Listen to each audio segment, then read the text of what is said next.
Hi, everybody. It's great to be here. I'm Laura Godfrey, and I'm here with Fedora Braverman, my partner in crime. And I'm going to be presenting today. I'm going to do a presentation today about designing for translation. That's why you're here. And this is going to be a little bit of a different setting for this discussion because we're going to do the presentation and we're going to record it. But then I am hoping that after the presentation, not only you can ask questions, but we can have a really organic conversation. We can just have a discussion about perhaps some barriers that you encounter or successes that you have. So please feel free to put questions in the chat as you think of them. And I hope that you can stick around for after the presentation to begin a really, really organic discussion. So I think that with that, we're going to just begin. I'm going to turn the camera off for me, but I'm still here. So, so we have really a lot to discuss. So in the agenda, we have 4 areas to cover. First one is what is designing for translation, language choice, plain language, and layout and imagery. We're going to cover all of those things in here. So let's begin at the very beginning. What is this designing for translation? So I'll say it again. What is designing for translation? It's a concept. I like to think of it as an approach, a way of working that goes beyond words. When we think of translation, we usually think we need to translate text or words, but what if that wasn't enough? We live in a world where information is everywhere. We need to capture people where they are, and we only have a few seconds to do that. So I would argue that if we're smart at the onset of any piece of information that we create, we can be more effective in communicating that concept in many languages without unnecessary burden and perhaps even unnecessary expenses. Next slide. So before designing your digital asset, you need to ask yourself a few questions. So who needs to know this information? Knowing your audience will help you plan. So would non-English speaking groups benefit from it? If yes, identify into which languages the content would be translated, even if it's not all at once. Let's think of it in a way that we can all relate to. We're still very much in a pandemic, even though last year was probably the time that we created the bulk of the information on our websites. Agencies continue to create and update content, and we still have an executive order that states that federal agencies need to provide meaningful access to information to people with limited English proficiency, or what we refer to usually as LEP populations. And beyond the pandemic, think about crises like the vaping crisis, the opioid crisis, emergency communications, things that happen all the time, a tornado, an earthquake, floods, whatever. So all of these require communicating with an audience, and these communications are not limited to English. So the thing is, you need to plan your content with these answers in mind. Next slide, please. So this graphic is here for only one thing. It's obviously, you can fill in the blanks, right? An ounce of prevention is worth a pound of cure. And if you take nothing else away from this presentation, I hope that you take this. If you really plan ahead and prevent, it's going to be much easier on the other side. Next slide, please. So we're going to be talking about language choice, and this is the first of the sections that we're going to be covering. And in this section, before we go into the section, I would really like to consider what translation really means. I'm going to refer to a study called Cultural Implications of Translation by Kate James, which is referenced in slide 7. It's not a new study, but I think it's still very, very pertinent. Next slide, please. If we consider what translation means, we can say that at the very least, we're dealing with 2 languages and 2 cultures. Translators are constantly faced with how to treat the cultural aspects of the source text, which is the original text from which to translate, and finding the most appropriate way to successfully convey these aspects into the target text, the language into which the text is translated. So from that, we can begin to ask, what are the cultural implications of translations? And there are basically 4 areas to consider. Vocabulary, that's your words, right? Syntax, how do you put those words together? Ideologies, we all have ideologies and our work reflects those, and ways of life of different cultures. So there is always this invisible but tangible question lurking in the air, and that is how much missing background information should be provided by the translator? There is no one answer to this, but rather a consideration that can't be ignored. I wanted to frame the argument of translation around this premise because this is at the core of designing for translation. The language choices that we will make as we move to translate text are going to make or break our products. So let's look into that. Next slide, please. So text length, also called text swell, differs among languages. I'm sure if you're a translator and listening to this, you know this by heart. English is a succinct language, but Romance languages such as Spanish, Italian, French, Portuguese can be 15 to 20% longer. So if you design your product for the English language, content designers for those other languages will have to do contortions or acrobatics to be able to fit the text into the spaces created and the character limits set for the languages that are shorter. So the choices made will not render the best text, but rather the text they could fit into the spaces allowed. Let's compare the offer here as an example. You can see, what do I do if I have coronavirus? And you can see very plainly that in Spanish and French, those sentences are much longer. So one of the things that makes me so proud to work with USA.gov is how we work in cross-functional teams to do improvements to our sites. When USA.gov and USA.gov en Español went responsive, this was several years ago, we worked with a team that had content designers in both languages, UX and design folks in both languages, and developers that some of those developers also had lived abroad. And even though they were not fluent in Spanish or that particular language, understood the difference between languages. And at that time, I was the project manager for that. And I asked to design first for Spanish, so we would have enough room for the text. And we did, and it worked. So simple things like that. It's like, well, can we design first for the longer language? That may be a game changer. Next slide, please. Direction and special characters is another area where we need to pay very good attention to. So we know that other languages may be written right to left or vertically in addition to right to left, though there are simplified versions of some of these languages. But here's the thing. People whose languages have a different direction than Western languages will scan pages that way. They're used to looking at pages in the way that they've learned, right?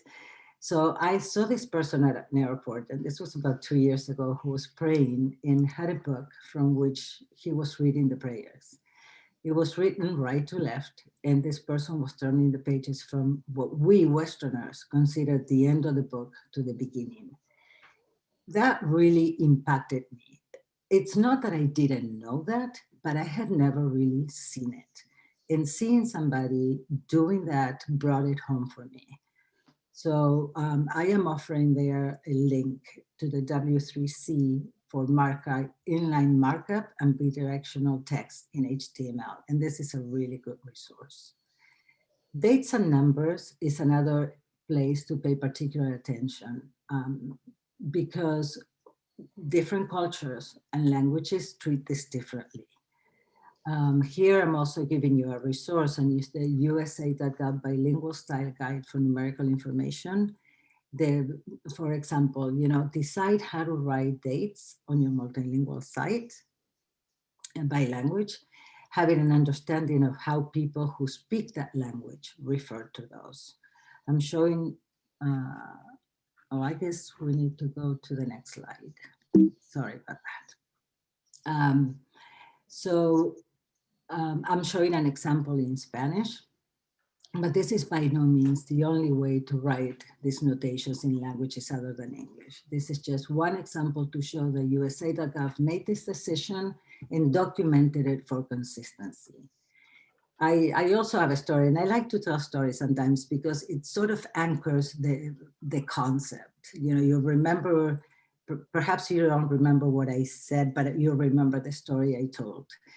And so one of my brothers came, from Argentina to visit me. This was a few years ago, and he had an iPad. And he was going to this particular store. We were running errands, and I wasn't going to go with him to that store. So he handed me his iPad, and I went to a coffee shop to wait for him. And I said, well, what's your password? And he said, it's my birthday. And I said, okay, great. This is my brother. I know his birthday. So I tried to get in, and I couldn't do it, and I couldn't do it, and I couldn't do it. And I tried several times until, I mean, all the time trying to figure out how is it that I can't get into. He said it is his birthday. And then it dawned on me. I was entering 3-7. I'm going to spare the year because I don't want to embarrass him. But then his birthday is not March 7th. His birthday is the 7th of March. And this is important because this is how people think. And this goes to acculturation, in this country. If you don't speak the language, whether you've been here 3 days or 20 years, you probably haven't really acculturated. So it is important to think of that when you're making these decisions. So that's the reason that for the Spanish language, we decided to write the dates in the Spanish way. Now, money is a completely different thing. And so, but it's also an area to decide and document.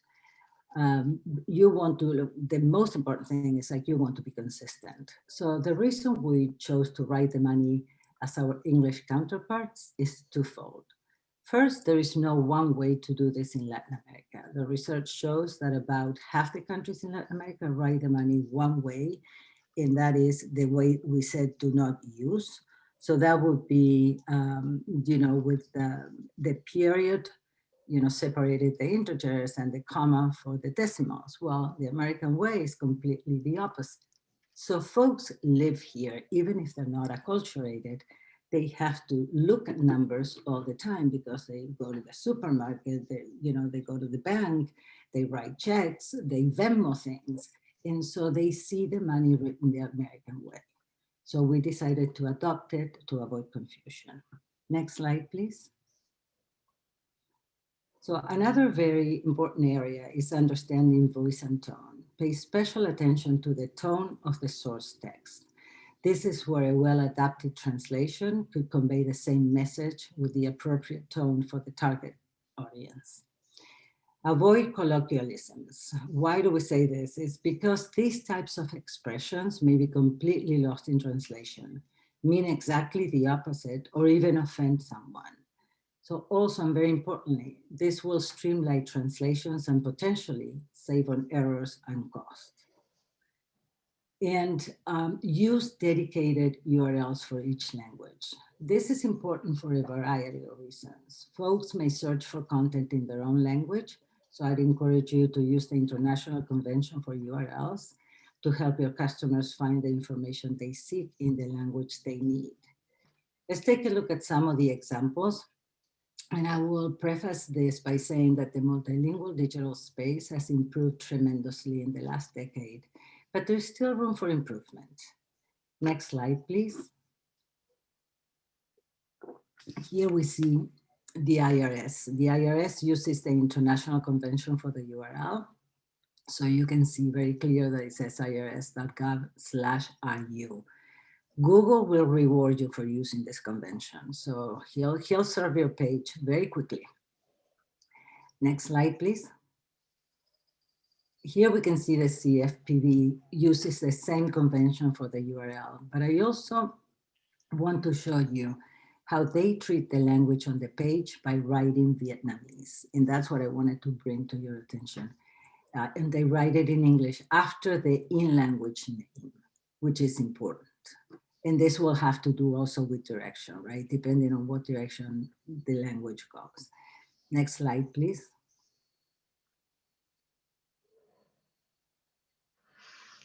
This is an example of poor planning or perhaps not having in-language experts to advise developers. I really don't know what happened here, but this site uses the same URL for both English and Spanish. So the Spanish site will not show up on a search. For example, you can't bookmark it or use a URL for marketing purposes. And that, I mean, you've gone through all of this, expenses and translations. I've done all of this work to put materials in both languages. In that language, in that site in Spanish will not surface. Google will not find it because it doesn't exist. You have to go through the English one to find it. Not a great user experience. So think about that when you're translating in other languages. Next slide, please. Lastly, you can use the URL for marketing purposes. And this is super important because your URL can help you. And the Social Security Administration used to have as their URLs, and now they have changed, but used to have as their URLs www.socialsecurity.gov and www.segurosocial.gov. And so they kept segurosocial.gov because it is very simple for Hispanics to understand that. And they just redirect, they market it like that. And they redirect to now the structure of URL that they have adopted now. So that's perfectly fine. But as long as you continue to use those URLs that are good for marketing purposes, I think. Next slide, please. So let's talk about plain language. We'll touch on the main principles, but what I want you to know is that this by no means is everything under the sun in plain languages. I took several principles that I think are perhaps the most meaningful for translation, but there are many, many more principles there. Next slide. So the first one is use active verbs. I think that goes without saying. And why do we do this? And we do it for a couple of reasons. They make the text more clear and more concise, and digital real estate is important. Think mobile first, always, especially for foreign audiences. They may have a phone, but they may not have a computer. So you want to save real estate whenever possible. Write short sentences. This also helps with clarity. The guidance is one idea per sentence. Sentences that are long and have multiple phrases and clauses are confusing because when you have wordy statements, folks need to go over that statement more than once, which could cause confusion and slow or interfere with the translation process. Use spacing to separate sections and ideas. This is also very important in web writing. Chunk it out. We always say chunk it out, right? Always think that users may be reading your text on mobile devices in the subway or in a cafe or as they're, sitting, waiting for somebody. So you want to be as clear, you want to show your content as clearly as possible. People look at government information, what they need to complete a task. So brevity and clarity are extremely important. And seek clarity in instructions. Test them yourself, or better yet, have somebody else test them for you. Can they follow them without any bumps in the road? Are they able to complete the task quickly? Next slide. Another thing to keep in mind is avoid jargon and technical terms. Sometimes, of course, it's necessary to use them, to use a particular terminology, but that may not be familiar to all people. So if you must use those terms, then explain them. The other thing is to try to stay away from acronyms as much as you can. we can say the same guidance that I just said before applies here, right? If you must use them, spell them out the first time, and then you can refer to them. Sometimes, so I want to say this, it's okay to refer to something with an acronym.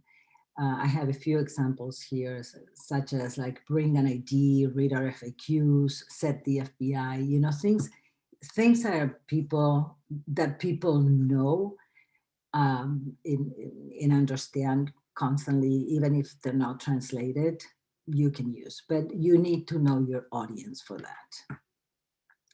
Avoid synonyms and use terminology consistently. This isn't the time for creative writing, to be honest with you.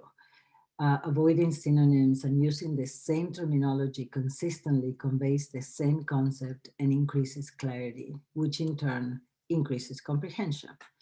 So the less you make the translator work, the better the end product will be. And last but not least, please proofread your work. I know this goes without saying, but it's not always the case. It's not only proofreading, it's also version control.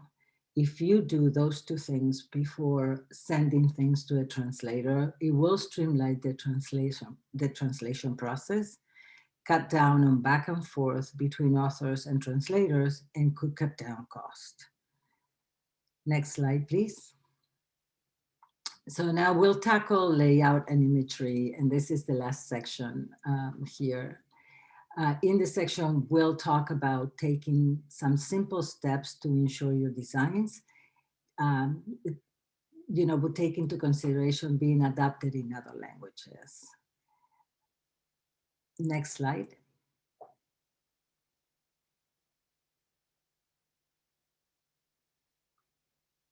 Next slide, please. Right, thank you. All right, so one of the things, when we talked about this at the very, very beginning, is allow enough space for the text to fit in the layout. To do this, consider designing for longer languages first, or if you have languages that are right to left or vertical or something like that, consider making the designs for that first. Usually folks design and update the English language first, and then updates are applied to other languages. And as we spoke before, the things don't really work. The problem is that, as we mentioned in the onset of discussion, English is a succinct language, and other languages may not be. So take into account the direction of the text. I think we are, yeah, we're still in slide 20, I believe.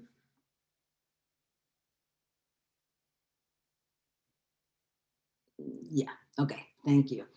So take into account the direction of the text. So here again, folks need to consider whether your audience needs languages that have a different direction as the English language.